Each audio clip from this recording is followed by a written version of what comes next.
নমস্কার, আমি শ্রী রাজীব শাস্ত্রী, রাজীব র অ্যাস্ট্রোলজার চ্যানেলে আপনাদেরকে স্বাগত। আপনারা জানেন আমি ইন্ডিভিজুয়ালি প্রতিটি রাশির মাসিক রাশিফল কেমন যাবে তা একটা আগমন আন্দাজ দেওয়ার চেষ্টা করি। আমি আজকে এসেছি কুম্ভ রাশি আগস্ট মাস, মানে এই মাস কেমন যাবে তার একটা আগাম আন্দাজ দেওয়ার জন্য। যারা কুম্ভ রাশির জাতক জাতিকা আছেন, এই মাসে কিন্তু আপনাদের কর্মজীবনটা যথেষ্টই ভালো। বিশেষ করে তৃতীয় ঘরের সঙ্গে মঙ্গল এবং বৃহস্পতি একটা যোগাযোগের কারণে কিন্তু কাজের যে আপনার উদ্যম থাকবে, এগিয়ে যাওয়ার প্রচেষ্টা থাকবে, আপনি লড়াই করতে সক্ষম হবেন এবং কর্মের যে জায়গাটা সেই পরিবেশে আপনার যারা সঙ্গে যারা সহকর্মী আছেন তারা কিন্তু যথেষ্ট আপনাকে সাপোর্ট দেবে, তাদের মন পেতে আপনি সমর্থ হবেন। এবং এইসব কার্যকারণের কারণে আপনার সিনিয়র যারা বস আছে তারা কিন্তু আপনাকে যথেষ্ট মনোযোগ দেবে এবং আপনাকে সাপোর্টও দেবে।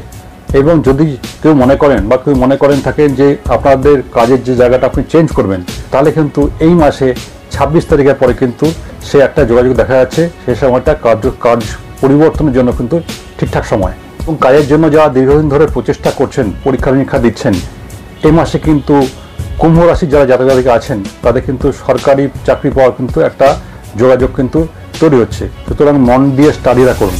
যারা ব্যবসার সঙ্গে যুক্ত তাদের কিন্তু এই মাসটি মানে আগস্ট মাসটি কিন্তু খুব একটা খারাপ নয়। আগস্ট মাসটি যথেষ্টই ভালো। মূলত 16 তারিখের পর থেকে কিন্তু আপনি বুঝতে পারবেন যে প্রথম দিকে যে সমস্যা হালকা কিছু বাধা বিঘ্ন ছিল সেটা কিন্তু যথেষ্ট কেটে যাবে। 16 তারিখের পর থেকে কিন্তু ব্যবসার যে অগ্রগতি, বিভিন্ন কন্ট্রাক্টসের মাধ্যমে, বিভিন্ন পরিচিত সার্কেলের মাধ্যমে কিন্তু আপনার সেই যোগাযোগটা কিন্তু যথেষ্ট বৃদ্ধি পাচ্ছে। আসছি অর্থের বিষয়ে।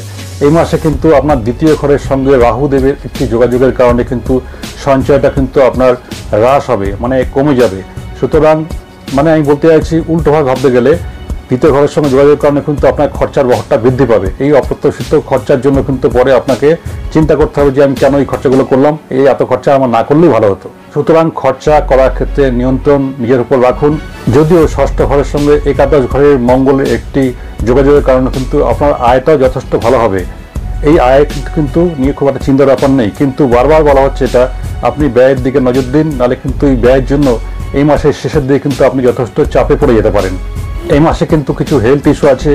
দ্বিতীয় ঘরে রাহুদেবের অবস্থান এবং অষ্টম ঘরে কিন্তু কেতু মহারাজ অবস্থান করছেন। সেই কারণে কিন্তু আপনাদের খাওয়ার ক্ষেত্রে কিন্তু যথেষ্ট সতর্কতা অবলম্বন করতে হতে পারে, নাহলে কিন্তু পেটের প্রবলেম, পেট খারাপ, পেট সংক্রান্ত যা সমস্যা যেগুলো নাকি জীবাণু বাহক সেগুলো কিন্তু দেখা দিতে পারে। মূলত বাসি খাবার, অস্বাস্থ্যকর খাবার, এই ধরনের খাবার কিন্তু একদমই খাওয়া চলবে না। সুতরাং স্বাস্থ্য ব্যাপারটা একটু খেয়াল রাখবেন। সচেতনভাবে খাবার দাবার খেলেই আপনারা যথেষ্ট ভালো। প্রেমের ব্যাপারটা যেটা বিষয় সেটা হচ্ছে এই মাসটি আপনাদের কিন্তু যথেষ্টই প্রেমের জায়গাটা অনুকূল। প্রেমের যে জায়গাটা সেই জায়গাটা কিন্তু আপনাদের ক্ষেত্রে এই মাসটা যথেষ্ট বন্ডিং বাড়বে, রোমান্স বাড়বেন এবং একে অপরকে কিন্তু সাক্ষাৎ করার যে সুযোগ আছে সেটা কিন্তু যথেষ্টই বাড়বে। কিন্তু একটা জিনিস খেয়াল রাখতে হবে, 22 তারিখের পর থেকে কিন্তু এখানে কোনো একটু সমস্যা তৈরি হতে পারে। সেখানে কিন্তু ভুল বোঝাবুঝি একটা অবকাশ রয়ে যাচ্ছে। সুতরাং সঙ্গী বা সঙ্গিনীর সঙ্গে যখন কথা বলবেন সেক্ষেত্রে কিন্তু সতর্কতার আবশ্যক। বিবাহিত জীবন কিন্তু মোটামুটি ঠিকই থাকবে, কিন্তু 22 তারিখের পর থেকে কিন্তু বিবাহিত জীবনে কিছু সমস্যা আসতে পারে। মূলত সপ্তম ঘরের সঙ্গে শনি মহারাজের একটি যোগাযোগের কারণে কিন্তু একটা দমবন্ধ করা পরিস্থিতি, একটু অশান্তির, রাগ, ভুল বোঝাবুঝি এরকম কিন্তু একটা জায়গা তৈরি হতে পারে। সুতরাং বিবাহিত জীবনে স্বামী হলে স্ত্রী, স্ত্রী হলে স্বামীর প্রতি কিন্তু একটু আলাদা করে কেয়ার নিয়ে চলবেন। শুধু শনি মহারাজ নয়, মঙ্গলের সঙ্গে সপ্তম ঘরে কিন্তু একটা যোগাযোগের কারণে কিন্তু এই অশান্তির মাত্রা তীব্র হতে পারে। মূলত আবার বলছি 22 তারিখের পরে কিন্তু এই আপনাদের যে সাংসারিক দাম্পত্য জীবনটা সেটা কিন্তু একটা উত্থান পতনে কিন্তু পূর্ণ হতে পারে। ঝগড়াহাটি খুব সেটা বড় আকার নিয়ে যেতে পারে। সুতরাং প্রথম থেকেই বলা হচ্ছে এই ব্যাপারটা একটু সতর্ক থাকুন, তাহলে কিন্তু সমাধানটা যথেষ্টই আপনার নিজের হাতেই থাকছে। পারিবারিক জীবনটা কিন্তু কিছুটা উত্থান পতনে ভরা, কিন্তু তা সত্ত্বেও ওভারঅল মোটামুটি মাসের দ্বিতীয়ার্ধ পর্যন্ত কিন্তু পারিবারিক যে জীবনটা আছে সেখানে বাড়ির অন্য সদস্য যারা আছে তাদের সঙ্গে কিন্তু মেলামেশা বন্ডিংয়ের ক্ষেত্রে খুব একটা সমস্যা নেই। এটা যথেষ্টই নিজেদের মধ্যে থাকবে, একটা হাসি আনন্দের পরিবেশ কিন্তু বাড়ির মধ্যে থাকবে। কিন্তু 22 তারিখের পর থেকে কিন্তু সেখানে কিছুটা সমস্যা বৃদ্ধি পাবে। মূলত সন্তানদের নিয়ে কিন্তু একটা মানসিক কষ্ট, একটা ভুল বোঝাবুঝি, কলহ বিবাদে কিন্তু একটা জায়গা থাকছে। সুতরাং পারিবারিক ব্যাপারটা কীভাবে মেনটেন করবেন আগে থেকে সাবধান করে দেওয়া হলো, সেভাবে আপনি চলুন, তাহলে খুব একটা সমস্যা থাকছে না।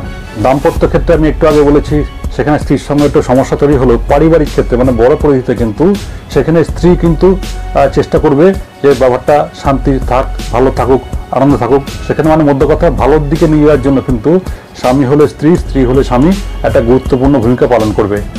আর ভাই বোনদের সঙ্গে কিন্তু একটা উষ্ণ সম্পর্ক মাসের শেষ দিকে তৈরি হতে পারে। মানে একটু সাবধানে চলতে হবে যাতে কথা কাটাকাটি ঝগড়াঝাটি এগুলো না হয়। সুতরাং বন্ধুরা, কুম্ভ রাশি কেমন যাবে আগস্ট মাস তার একটা আগাম আমি আন্দাজ দেওয়ার চেষ্টা করলাম। যদি ভিডিওটি ভালো লাগে তাহলে অবশ্যই লাইক, সাবস্ক্রাইব এবং শেয়ার করে আমার চ্যানেলটিকে আপনারা এগিয়ে নিয়ে যাবেন, তাহলে কিন্তু আমার ভালো লাগবে। নমস্কার, ভালো থাকবেন।